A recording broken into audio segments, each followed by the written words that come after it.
Let's talk about the San Antonio Spurs. They've got pick number 2 in the draft. They were sort of pushing for the play-in before the Victor Wembanyama injury. Big trades. Lots to talk about. Michael Bolton. Thanks, Josh. It's Michael Bolton here, and it's time for another episode of the Locked On Fantasy Basketball Podcast. Let's get to it. Let's get to it, indeed.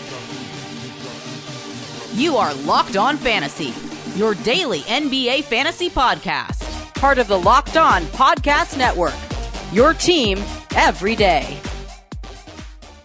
Hello and welcome to the Locked On Fantasy Basketball Podcast, brought to you by Basketball Monster. My name is Josh Lloyd, and the stuck-up Riverdale punks think they're too good for me. I'm also the lead fantasy analyst at basketballmonster.com, and today's episode is brought to you by PrizePicks. Download the app today, use the code LOCKEDONNBA to get $50 instantly when you play your first $5 lineup. PrizePicks. Run your game. Thank you also for making Locked On Fantasy Basketball your first listen every day. We are free. We are available on all platforms. So you thumb and you subscribe and you bang again. That makes you a double banger. On the audio and the video side, we're doing San Antonio Spurs. There won't be 2 shows today. We'll be doing the over 25s for the Spurs today, the under 25s tomorrow. Just spread that across the 2 days. But both shows are still coming. Next week, we are going to have a dynasty-focused show. We'll probably have our first NBA draft prospect scouting show as well. And as well as some team review shows sprinkled in also. So that's all coming to you guys next week. It is National Barbecue Day, which I think is relatively relevant considering we're talking about Texas and the San Antonio Spurs. But I don't think, correct me if I'm wrong, I don't think that San Antonio is known as bigger barbecue spot as other places in Texas. Maybe I'm wrong. Maybe that's incorrect of me, but I don't know. I've never been to Texas. I'll be going at some point. Don't know when. Never been. All right. Let's talk about the Spurs. Let's talk about their record, their picks, their free agency situation for this upcoming off season. Like I said, they were in it's a weird season to sort of evaluate for the Spurs because they did finish 34-48, and that is with Victor Wembanyama not playing a single game after the NBA All-Star break, after trading for De'Aaron Fox, and he played only 17 games, and then they went into a deliberate tank at the end of the season with limited minutes to try and secure themselves a better pick, and it worked. They ended up with pick 2. They also have pick 14 as a part of the DeJounte Murray deal, which they got from the Atlanta Hawks, and they've also got pick 38. Pick 2, I expect, is going to be Dylan Harper. Now, there's a lot of rumblings and rumors that Giannis Antetokounmpo is going to leave the Milwaukee Bucks. I actually do believe that will happen.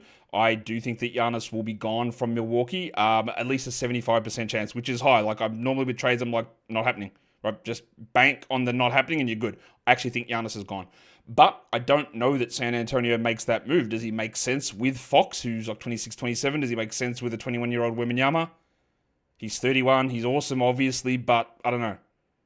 So I think they take Dylan Harper at pick number 2, and I know there's going to be pushback on this, and there already has been when I say this.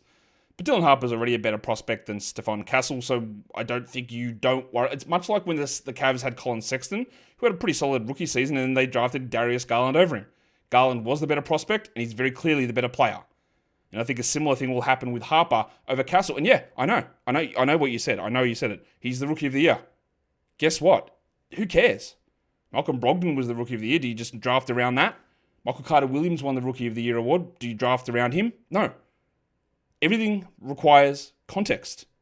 So I would take Dylan Harper without any question, even though maybe the fit's not clean. Doesn't matter. You don't do that when you've got pick 2. You figure the other pieces out around it. At pick 14 in my first mock, which happened earlier this week, I took Derek Queen, who can be Wembanyama's backup, who could play alongside Wembanyama for stretches. In reality, when I really nailed down these prospects, I think Queen will end up going higher than this. But that's the position I had him. I could see him going to Chicago. Defensively, he does struggle, but whatever. Like, this is not locked in stone. Clearly, then pick 38 is the other one that they've got. In terms of free agency, there's not a lot happening in terms of different sort of scenarios they've got. They've got 5 guys who are unrestricted heading into this season, and one of those is Chris Paul. So we can talk about the fact that Fox is there, that Castle's there, they might draft Harper, and well, I think a lot of us, and me included, just said, and there's Chris Paul. No, there's not Chris Paul. There might be Chris Paul, but there's not Chris Paul. He's an unrestricted free agent. It did seem like him coming to San Antonio was probably a 1-year deal.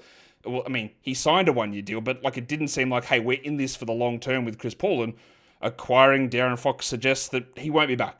So I don't know where Chris Paul goes, but pretty certain he will not be in San Antonio. Jordan McLaughlin came across as part of the De'Aaron Fox deal. He has fallen off significantly. Charles Bassey had opportunities this season, but just couldn't stay healthy with multiple recurring knee injuries. I worry about whether he's going to be re-signed. I don't think he wouldn't. Sandro Mamukelashvili did the thing at the end of the season again, where he puts up numbers in garbage time of the year, and he's like solid in that role, but otherwise doesn't do much. And the other one is Bismack Biyombo, who came in and started games and is old and isn't really an NBA rotation caliber player anymore. So honestly, like you lose McLaughlin, Bassey, Biyombo, maybe Mamu, doesn't really matter. Chris Paul, also as good as he was and as useful as he was for this team, it doesn't really matter with the other players you've got there. They do have 3 restricted free agents as well, all of them with their two-way players. David Duke Jr., Harrison Ingram, and Riley Minix. And if you lose those guys or you don't bring them back, again, not really sure that makes any sort of sizable impact. So in terms of free agency, they'll probably lose Chris Paul. I don't think it really matters. They've got replacements there, and their activity is going to be, do they sign anybody or do they make trades? They're not in situations where any key players are ready to be gone or anything along those lines. So let's talk about the guy that they traded for to replace Chris Paul as the starting point guard, and they did start together. De'Aaron Fox comes across. Now, Fox only played 17 games in San Antonio. He played 34 minutes there, which was down from the 37 he was playing in Sacramento, which is one of the things that we thought at the trade deadline when it happened, that he wouldn't play those insane minutes. He had the season-ending surgery on his hand/finger, which had been a problem in Sacramento, and if this team had have been not trying to keep themselves in a better draft spot, he would have played through. If they thought there was a real chance and Wembanyama was available, Fox would not have had that surgery when he did, and that's part of the tank. Is it, like, people think tank, like, it's the worst thing of all time. What a terrible decision, teams tanking, intentionally losing. All of this stuff is tanking. All of this stuff is tanking. De'Aaron Fox having surgery 4 weeks early is tanking. He didn't have to have it. He could have waited. That's true. But he had it. Cool. Whatever. Nothing wrong with that. Fox was the 25th ranked player in Sacramento. He was 64th for category leagues in San Antonio. It is hard to judge that fully because obviously not all that time was playing with Wembanyama. It was playing with Chris Paul, which is not going to be a reality for him as we move forward. He is 27, so he's smack bang in his prime. He averaged 23, 5, and 6 with 1.5 steals, 46 and 83. All those numbers seem pretty good. What I would look at is that DPM delta and the drip delta, and he was one of the biggest regressors over the entire league. His Darko graph is like, it's horrid. I don't know why it considered him to be so bad this season, but or such a decline, but it is a rapid decline in his overall impact. Now, there's obviously weird things that happen in Sacramento, which is a phrase we can just repeat every single season. And then there's the hand injury, but that was a big drop. Now, he has a lot of passing creation volume and time on ball, offensive load, all that is huge. His steal rate is really good. Most of this stuff is pretty solid. That 36 minutes he played, though, is obviously due to the fact that he played 37 in Sacramento. I don't think he's playing 37 minutes a night in San Antonio next season. So a lot of these numbers that he put up there, which are based mainly on Sacramento, he is maybe not going to be even a third-round guy next season. He was 25th in points leagues, 31st overall in category leagues. But that 64 post-trade deadline in San Antonio, I won't say that's a realistic number for him. It might be. But it's got to be weighted a little bit more heavy because that's only 17 of his 62 games overall. So the overall numbers and the overall rankings do skew Sacramento. And he's not in Sacramento. Again, the other part of that is most of those games were without Wemby. And all of them were with Chris Paul. And those two things will not be the case next season. So while we can look at Fox's numbers, we can be worried about some of that decline. We can look at this. There's going to be a lot of difference here. And I think if you're taking him round 3, maybe even early round 4, I think you end up disappointed. And when you look at those numbers, you shouldn't really be. But I do worry a little bit about how it works together. I do worry about how that's going to play out because, like, again, we need to see this full adjustment. We need to see the team. We need to see him maybe playing 3 fewer minutes per game than he did for the bulk of the season. And that's an impact. That has an impact. We're going to talk about Chris Paul coming up next. And, of course, your mate, the Pencil Harrison Barnes. I won't do the sound. We'll talk about him later. Today's episode, though, is brought to you by the Game Time app. Is it? It is brought to you by the Game Time app. Cool. You're looking for tickets. You're looking for events. We love to go to events. Live sport is one of the best things that you can go see. Look, we can watch sport on TV, and we do. We watch it all the time. But getting to a game is one of the experiences that we all love. The excitement, the energy, all of that stuff is awesome about live sport, but sometimes getting tickets can be a real pain. That's where Game Time comes in. They've got killer last minute deals, they've got panoramic seat views, and no surprise fees as well. You get in there, you want to go see a playoff game, maybe you want to see the Western Conference Finals. Well, you can get up to 60% off for some of these tickets, especially when you wait closer to Game Time. With a Game Time guarantee as well, you know that you're getting the best deal. So if you find a better price in the same row or section, they can credit you 110% of the difference. You can find great tickets as well for NFL games with the schedule release just dropping. You can get tickets for as low as $100 thanks to exclusive discounts. So take the guesswork out of buying tickets with Game Time. Download the Game Time app, create an account, and use the code LOCKEDONNBA for $20 off your first purchase. Terms apply. Again, create an account and redeem the code LOCKEDONNBA for $20 off. Download the Game Time app today. Last minute tickets, lowest price guaranteed. All right, we're going to talk about the rest of these veterans over the age of 25 now, and that brings us to someone who is very much over the age of 25. Of course, we're talking about 40-year-old legend Chris Paul, who in the past people have faded in fantasy because he's always hurt. He's always hurt. So, of course, he played 82 games. Now, is it true that he got hurt a lot? Yes. Is it true that a lot of those injuries, there was some hamstring stuff in there, which is not great as an older player? Yes. Is it also true that a lot of those previous injuries were things like broken hands from punching chairs? Also yes, which are not a thing that you worry about as you move forward. Now, would I project 82 games from Chris Paul again? Of course not. Absolutely not. And he played 82 games. A great example of, availability is the best ability, as Paul was 141st post-trade deadline. It's not, obviously. Availability is not the best ability. The best ability is ability. Paul played 82 games. He played 28 minutes a night, which is probably about what I was expecting, although, again, it was a little bit skewed higher than that earlier in the season. His usage, though, 13%. It took a rapid decline. 9 points, 3.5 rebounds, 7.5 assists, and 1.3 steals. The shooting from the line is great, 92. 38 from 3, great. He was much better in San Antonio than he was in Golden State. His passing is obviously great. His offensive load dropped a lot. His steal numbers are solid. All this is fine. But he's not going to be playing in San Antonio next season, and if he is, he won't be playing 28 minutes a night. And I'm not really sure what team wants 40-year-old Chris Paul to play 28 to 29 minutes a game.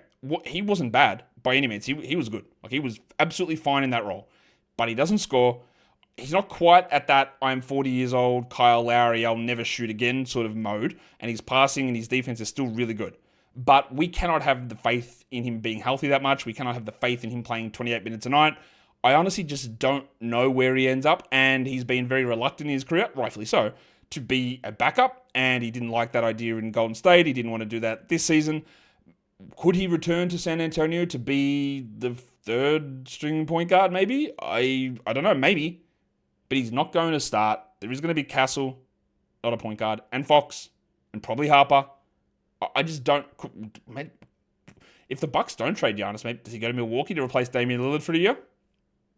I don't know. His career is in a really interesting spot, and honestly... it's been awesome, clearly. But in terms of our value on him for fantasy leagues in this season, it's really just we need to know where he goes. And even then, he's just a later round player for standard leagues who's going to get you assists with some steals. But if he's a 23-minute-a-night player or a 25-minute-a-night player, you probably don't care about it. It was great as a 40-year-old. It was great that he played those minutes, but I'm not really sure that it means a huge amount as we move forward. Next, we're going to talk about the horse, Keldon Johnson. Johnson is one of those guys who is, or should be a warning to a lot of people. When you are on a bad team and there are not a lot of very good players around and you are pushed into a role and you're just given lots of minutes and shots, your numbers will look better than they should be. But when you try to project a player's value as you move forward, especially for dynasty leagues, but even for fantasy leagues and situations, you should look at that guy. Is this a guy that they care about?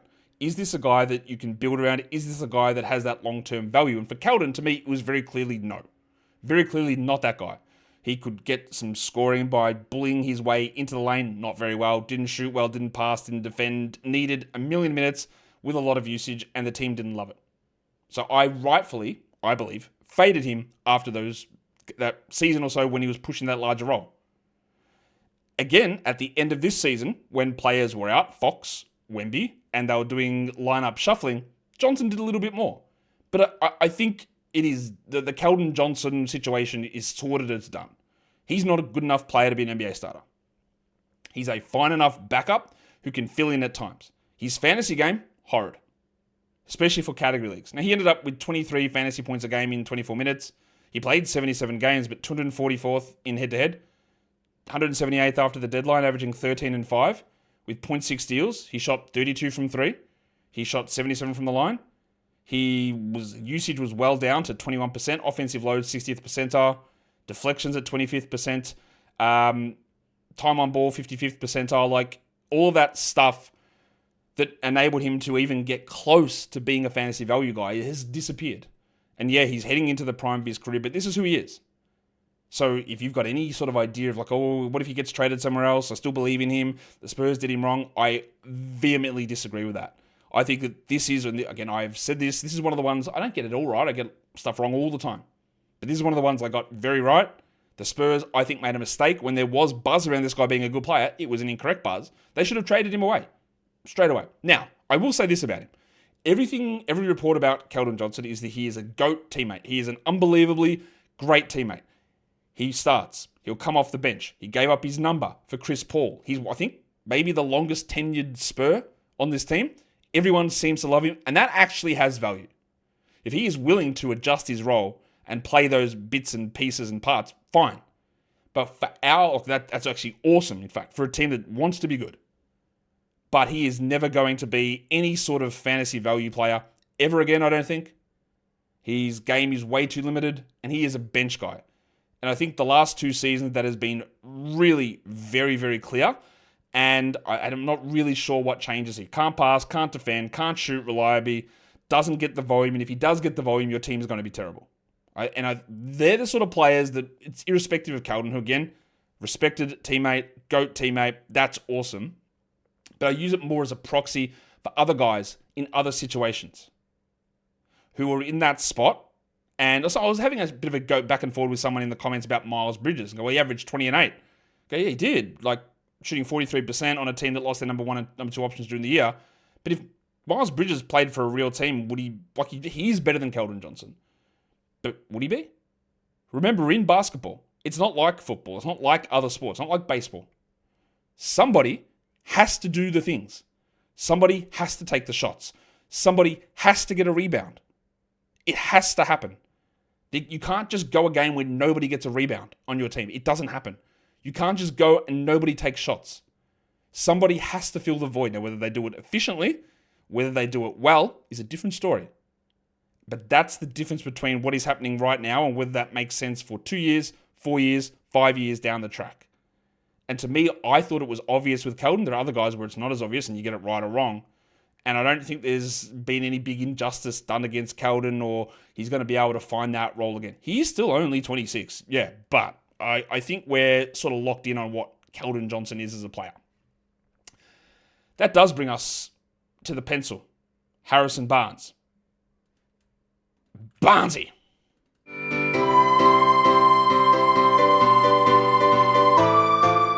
Barnes came across in the DeMar DeRozan trade. Now, DeMar DeRozan wasn't traded from the Spurs, but because the Bulls are full of, let's be fair, clowns, the Spurs had to get involved to help facilitate that deal. And for their trouble of taking on Harrison Barnes in the deal, what did they get? An unprotected pick swap with the trash-owned Sacramento Kings in 2031. Just unbelievable business to do that. The Bulls could have done that, but they're idiots. The Spurs just got in and said, yeah, we'll take on Barnes. That's cool. Just give us that pick swap. That's going to work out fantastically for Sacramento, I'm sure. Barnes is just a body at this stage. Is he a great teammate? Yeah. Is he a guy that can fill space? Also, yeah. He played 27 minutes a night. He played all 82 games, and he managed to be the 247th ranked player, averaging under 21 fantasy points despite starting all season. He's 33 now, low usage, averaged 12 and 4. Actually, these numbers are very Keldon Johnson-like, except he shot 43% from 3 and 51% from the field. He hit 2 threes a game. And we know that every year, Harrison Barnes is going to have a 4 or 5 game stretch where he scores 30 points a game on 80% shooting, and he's going to look great. And then it's going to disappear. His volume is so far down. This is one of the worst defensive stat generating players, I would say, in modern times, and I think that's probably accurate. Shout out to Bojan Bogdanovic. The man gets no blocks or steals. Look at his deflection rate, 5th percentile. He doesn't play on ball at all. And he was starting all season, and yeah, maybe should he have been? I don't know. Because Jeremy Sohan, I thought, should have had a little bit of a better run at things, but that didn't happen. And Barnes is going to be still on San Antonio next season, but I would be very surprised if Harrison is playing 27 minutes a night. But I don't want to spend too much time on Barnesy here because, let's be honest, nobody cares in an 8-team league, a 10-team league, a 12-team league, a 14-team league, and honestly, a 16-team league. He should be a regular rotation piece for the Spurs, but it's going to be him and Keldon coming off the bench, I'm guessing. And then depending on what else they do in terms of trades or anything like that, where does Sohan fit? What happens at pick 14? What do they do with Devin Vassell, given there's all these other guards in the mix now as well? Barnes is a reliable spot-up shooter, and there's nothing else that he does that gives you any excitement whatsoever, and it's only going to get worse from here, I would say. I don't really see a way that it gets better, to be honest. We're going to come back and wrap up the rest of these Spurs older guys. Today's episode, though, is also brought to you by Prize Picks. We're in the playoffs. We're almost in the conference finals in the NBA, and that means it is time to put your sports knowledge to work with Prize Picks, the top platform for daily fantasy sports. Prize Picks makes it easy. You just pick more or less on at least 2 player projections and you're in. It might be points, it might be rebounds, it might be assists, whatever it is. And you've got a shot to win up to 2,000 times your entry now. You can go in and look at Tyrese Halliburton, his assist numbers. You could go in and look at Anthony Edwards and his points, or Rudy Gobert and his rebounds in these conference finals. It can take 60 seconds to set a lineup, and you can mix and match different sports and different players as well. Baseball, esports, basketball, hockey, it's all there. The payouts hit fast as well. Sometimes in as little as 15 minutes. So download the app today and use the code LOCKEDONNBA to get $50 instantly after you play your first $5 lineup. That is code LOCKEDONNBA to get $50 instantly after you play your first $5 lineup. Prize Picks, run your game. Okay, we're talking San Antonio Spurs. We're talking the older 25 and up group on this squad. We've talked about Fox. We've talked about Paul, Barnes, and now Keldon Johnson. And now it is time to get into Bismack Biyombo. Yeah, Bismack Biyombo, I didn't really understand the idea, and I get it, there's a level of veteran competence of bringing someone like Biyombo in. He played 28 games and 19 minutes a game, 12 usage. He's 33 years of age, though. I thought they could have been playing Mamu. I thought they could have been trying Charles Bassey. Bassey, of course, got injured himself. Biyombo, what did he do? 0.8 blocks in 19 minutes. Cool, whatever. He averaged 17 fantasy points, also whatever. Rim contest numbers, 96th percentile. That's the key. That's why he was able to play. He contested shots at a high rate. There's nothing else that he does. He's never going to be an offensive guy. He's not going to even block shots at a high rate. He's not a rebounder. I would be pretty shocked if he's actually in the NBA next season, to be honest. He played a role that he shouldn't have. He didn't play before the trade deadline, came in after Wembanyama was gone. All good. Started too many games. And honestly, not really sure what else we need to talk about with Bismack Biyombo. What else is there to say? I don't think he's going to be around for much longer at all. The next one is a little bit different, and that is Sandro Mamukelashvili, who started out as a Milwaukee Buck, not last season, but in the past. Been in San Antonio the last 2 seasons, and was one of those guys that when Biyombo was out, I thought we were going to get some Mamu starts. It didn't really happen, but we did get a few good games from him down the stretch. A couple of 20-minute games, some double-digit scoring games. He's had some weird performances down the stretch in games. He didn't end up starting any games this season. But he's a player that, when given that opportunity, when it gets to full silly season, he will be useful at least for streaming. He is 26 now. He had 20 usage, only 11 minutes a game, though. He got to 284th post-All-Star. It's a big improvement in his Darko number. So Darko really did like him this season, which I'm not really sure what made them like him that much, but that's okay. He contests shots at an okay-ish level. He shot 37 from 3, 1 3 a game in 11 minutes. That is high volume. He can pass at times. He's not a terrible shooter. He's a volume-ish guy as a big man. He's very undersized. But on a team that's real, on a team that is competing, he's not going to be a rotation player. He's one of those guys you can chuck in and go, hey, Mamu, is that close to a triple-double? Ooh, that's interesting. And then he doesn't do anything else. He's always a name that we remember. We see where he ends up. I would expect the Spurs are going to be pushing to be a playoff team, not necessarily even a play-in team, very similar to the way the Rockets were from last season heading into this season. I expect the Spurs to maybe not get to the 2 seed in the West, but to at least push for a top 6 seed. And that means that Mamu either is not back or is not a part of the rotation.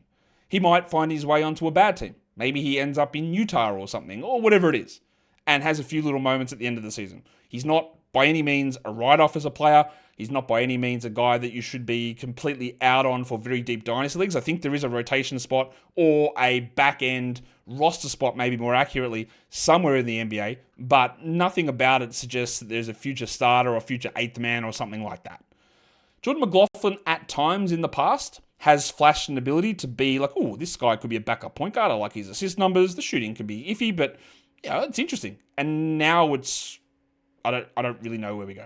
He's 29 years of age. He's bounced around from Minnesota to Sacramento, where he did nothing, to San Antonio, where he did nothing. And we've talked at length, and it's one of the key things about this show and about this team, is a lot of point guards here. And McLaughlin's not doing anything good in his time as a point guard. Shot 41% from three, very low volume. He played 7 minutes a night. His passing creation volume as a point guard, incredibly low. He's not a usage guy. He was fine, but we just didn't get to see much. And we talked about him being an unrestricted free agent. I honestly don't think that he's going to be around. I don't think he's going to get signed. He's 29. I just don't see what team would be prioritizing bringing in Jordan McLaughlin to be useful. Doesn't make sense. And neither does it make sense for the next guy, one of their two-way players, David Duke Jr., not that one. David Duke Jr. has played in Brooklyn as a two-way guy. He was in San Antonio here as well. He barely played 6 games in 6 minutes. All right. He averaged 5 fantasy points, 2.7 real-life points. Shot 50% from 3, but on one attempt? Can't be one attempt. It's got to be 2 attempts. He didn't do anything. He didn't play. The Spurs, for a team that was young and rebuilding, they did not use their two-way guys at all. The other 2 guys will be on the next show, Harrison Ingram and Riley Minix. They just didn't play, ever. And that's a little surprising. In the past, he has been a pretty good shooter at G League level, but this season he played 42 games for the Austin Spurs and he shot 31% from 3 on 6 attempts a game. He'd been at 37 in previous seasons. He averaged 17 points a game in the G League with 1.6 steals. They're fine numbers. But you're a 26-year-old in the G League. He's 6'4", as sort of a shooting guard. He needs to do more. And again, shouldn't be really a priority. Now, it seems like he's competent enough that if you have to call on him in disastrous type situations, that he's not going to be absolutely horrendous.